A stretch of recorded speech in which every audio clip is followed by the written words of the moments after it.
These days, I tend to get over Missouri football losses pretty quickly, but actually losing Dominic Lovett potentially, well, that feels a little bit different to me.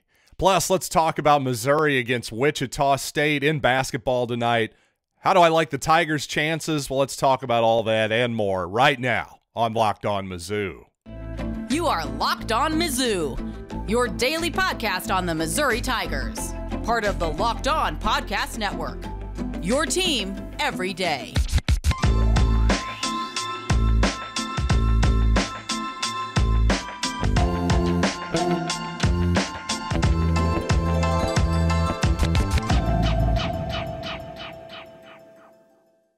Hey, all you true sons and daughters, I'm John Miller, your Mizzou mafioso and the central scrutinizer of Missouri Tigers football and basketball. And this episode is brought to you by Omaha Steaks, a gift from the heart, a gift that will be remembered with every unforgettable bite. Order with complete confidence today, knowing that you're ordering the very best. Visit omahasteaks.com. Use promo code LOCKEDON at checkout to get that extra $30 off your order. Speaking of extra, well, it was extra disappointing to see a couple days ago the news come out, at least according to anonymous sources over at 247sports.com, that Dominic Lovett, the Missouri wide receiver, one of the leading receivers in the SEC this year, is going to be entering the transfer portal. And with Gabe DeArmond over at Power Mizzou, Dave Matter over at the St. Louis Post-Dispatch, among others, also commenting on this, basically confirming this through other sources.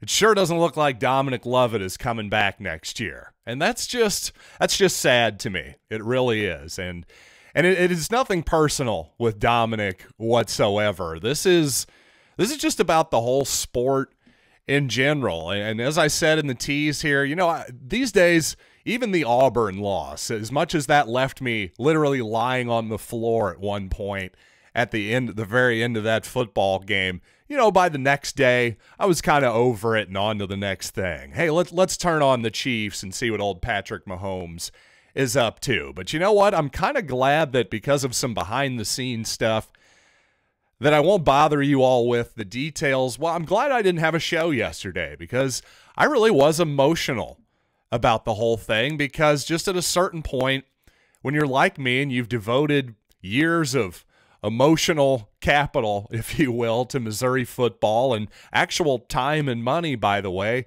season tickets and buying beer at the game and all this other good stuff, and having a great time generally, by the way. But still, sports is one of those things. It's often been said that you can basically throw pure and total emotion into it without any real consequences. And yes, that's sort of silly in a way, right? But that's the thing. Fandom is never supposed to be rational. And something I mentioned Gabe DeArmond earlier. Well, in his 10 thoughts yesterday, I do want to share a thought that Gabe had. He said, I think the main thing is that fans have always wanted to believe that the school and the uniform matters as much to the players as it does to them. Sorry, but it doesn't, and it never has. These kids are all using these schools as a place to play football and a stepping stone to what they hope will be an NFL career. There's nothing wrong with that, and he goes on to compare, how, hey, I went to Mizzou for journalism school, and nobody cares if I go somewhere else, and blah, blah, blah, blah, blah.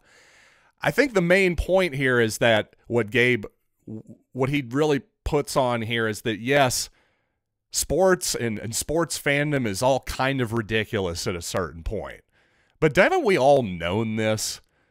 I think we've all known this at a certain point. Yes, we realize that, especially in pro sports, that whether you're a St. Louis Cardinals fan, Kansas City Chiefs fan, yeah, Patrick Mahomes didn't grow up as a Chiefs fan as a kid like I did. Yadier Molina didn't grow up as a St. Louis Cardinals fan. So yeah, when he was 19, 20 years old, it didn't mean as much as it did to him. But over time, certainly Yadier Molina, for instance, and Adam Wainwright has meant a heck of a lot to the St. Louis Cardinals and their fans. Eventually, it did sort of become something that, hey, we're all rooting for jerseys, right? To no, eventually I'm actually rooting for this human being, because while, yes, it's ridiculous to think that any of us know Yadier Molina or Patrick Mahomes or Brady Cook or Dominic Lovett, for that matter, at a certain point you feel like you do. There's a reason, as much as I love this Missouri basketball team this year, there's a really good reason that Kobe Brown gets the biggest ovation by far when he gets introduced every single game so far this season. It's because Missouri fans know him. The fans like me who've been showing up to these games for the last few years, regardless of how good they've been, well, we remember Kobe Brown, and even though we don't really know him, we kind of feel like we do. And unfortunately, whether you think it's silly or not, again, eventually real connections have been made. Lawrence Bowers was from Memphis, Tennessee. Well, guess who still hangs around and lives in Columbia, Missouri, and works with the university and organized a charity basketball game this summer where a bunch of other guys who Missouri fans have emotional connections to, like Doug Smith and Henry Josie and Brad Smith and a million other different names that, depending on what age you are, those are connections that bring you back to your childhood. And I just worry that if every single year, even if guys aren't going to leave as much maybe as it seems, just the thread of every single year that guys, your best players, for instance, Trevin Brazile, Mekhi Wingo, and now apparently Dominic Lovett, well, if they can just all up and leave without any consequence or any sort of agreement or contract on the other end, well, that kind of ruins a lot of this, what I would say is sort of the game, if you will. And I mean that figuratively. The game is the work, if you will, to use wrestling parlance, is that, yeah, actually, these guys do care about Missouri as much as we do. And, hey, we're all in it. We're root for the home team. And by golly, when the Cardinals win the World Series, they come running out of the dugout and all hug, and it's all good. Now, the reality is, yes, some of these guys probably don't get along that well. And even more to the point, some of these guys are just teammates. They haven't even been on the team together for more than a few months or so. But in those moments, boy, it sure feels like something's happening. And I do just worry that over the long term, this really hurts college football. Don't get me wrong, I think predicting ruination for the sport is jumping the gun for sure. But can I just say that I hate this? I just hate it completely. And what I hate is clearly just, again, you're ruining the whole game if you think that we can just have people be free agents every single year. There's got to be some kind of pushback to this. In fact, I hate to say it, hey, the one-year transfer rule, well, it turns out that actually worked, by the way. But if you don't want to go there, if you think that you can't put the toothpaste back in the tube, if you will, on that particular rule, well, how about this? How about we start giving some of these kids some actual television money? How about Missouri and every team in the Southeastern Conference can maybe have a franchise player, just like you have in the NFL? But here's the deal. If you're the franchisee, well, you get $1 million of that television money that Missouri's getting paid out. So it shouldn't just be that, by the way, name, image, and likeness. It's just, once again, hey, all you donors, all you season ticket holders, just go ahead and throw more money at us, because no, we have free labor and we're used to that. It's so ridiculous, this whole system. And by the way, again, I have no problem with, for instance, Luther Burden, who is apparently sticking around. He has said that explicitly now. I don't have any problem getting that sweet, sweet Rusty Drewing money. I don't have any problem with him selling chips and stuff. In fact, let's just get rid of even more rules.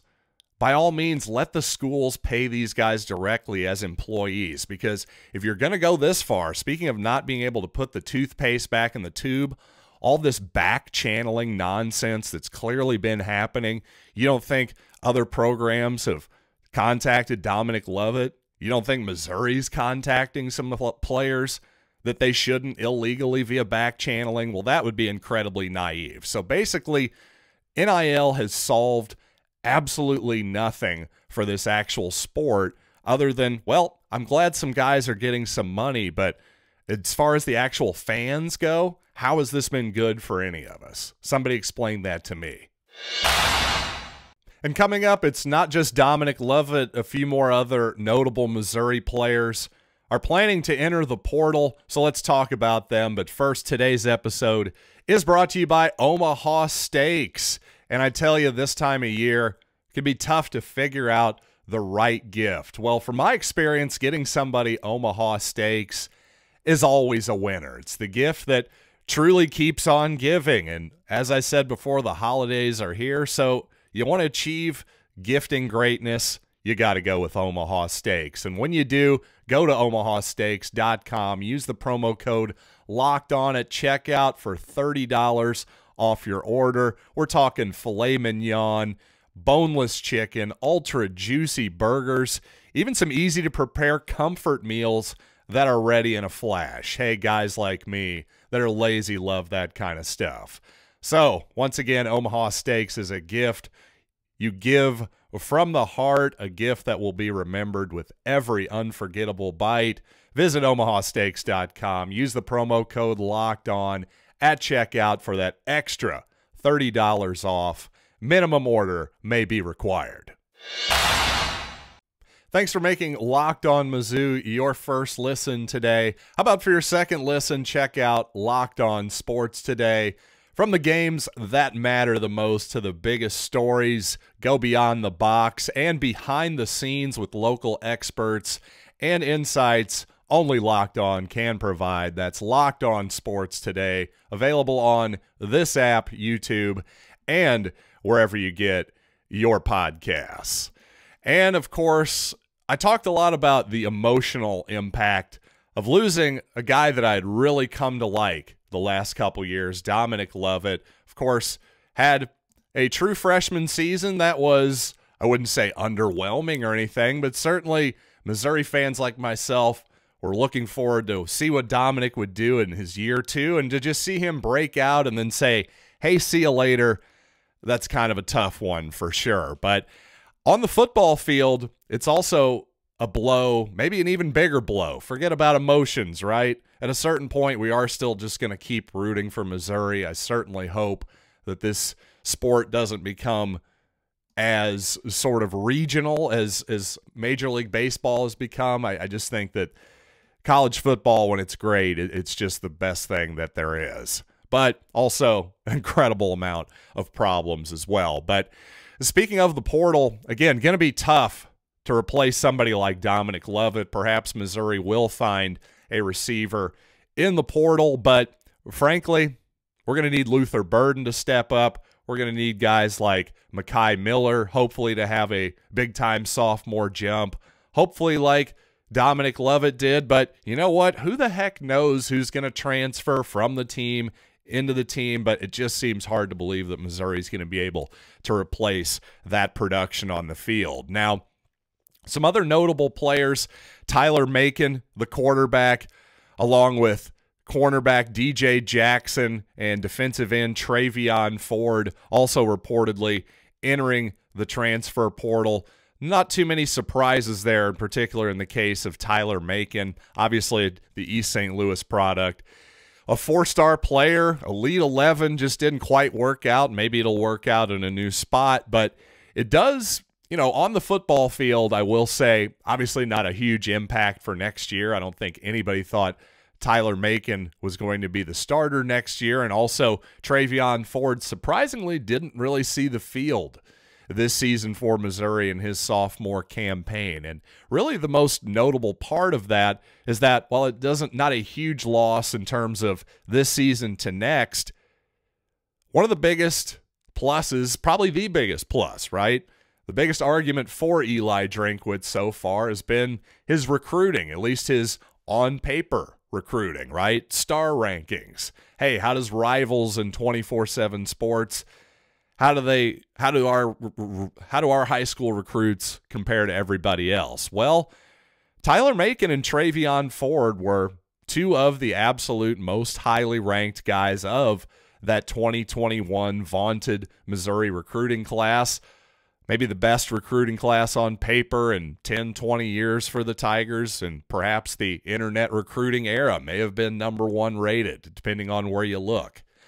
Well, unfortunately, that's kind of a ding against that argument. But fortunately, Dalen Carnell, a guy who was part of that class, did really have a huge breakout season for Missouri. And Jack Sobel of the Columbia Missourian, among other reporters there, reporting that Dalen Carnell has confirmed that he's going to be back for the Tigers next year. Again, that wasn't even on my radar that he was going to transfer, or maybe even would possibly transfer.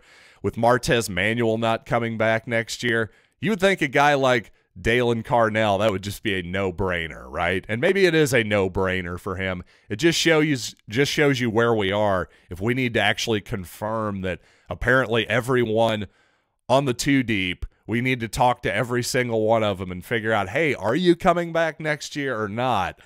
I don't really love this. Is every single year going to be recruiting season? Are we going to have more graphics up on social media? Are guys going to announce every single year that they're coming back? As you can tell, I'm already a little bit exhausted by the offseason. Is it really the offseason already? I don't know about you all. I liked it better when there was actual Missouri football. But, hey, a bowl game coming up, so even though we'll probably throw out a JV squad, at least something to look forward to there. But I'll promise you this, Dennis Gates and the Missouri Hoop squad not going to be throwing out any type of JV team tonight at Wichita State. This should definitely be Missouri's biggest test so far, especially with a true road game. So what do I think about Missouri's chances tonight? Well, I want to tell you all about that. But first, a word from our sponsors. Well, there are 363 Division I basketball teams this year, and so far, your Missouri Tigers are the 14th fastest team in terms of adjusted tempo in the entire country. Also, 11th fastest in terms of average possession length. So that definitely comports with what our eyes have been telling us about Missouri. Well, what does Wichita State like to do this season? Well, quite the opposite. 330th, again, out of 363 in terms of adjusted tempo. So, Wichita State, what's it going to be? What kind of game is it going to be tonight? Will the Shockers be able to slow Missouri down out on their home court and make Missouri play a slower-paced game? Well, if you look at the projections, you look at the over-under, over at betonline.net, just 140 is the total currently, which strikes me as quite low considering most of Missouri's games this season. But again, that definitely factors in Wichita State's tempo. The numbers are saying they're basically splitting the difference here and saying, well, it's not going to be quite as slow as most Shockers games are, but it probably won't be as fast as most Missouri games are. Tigers are 2-point favorites according to betonline.net, by the way.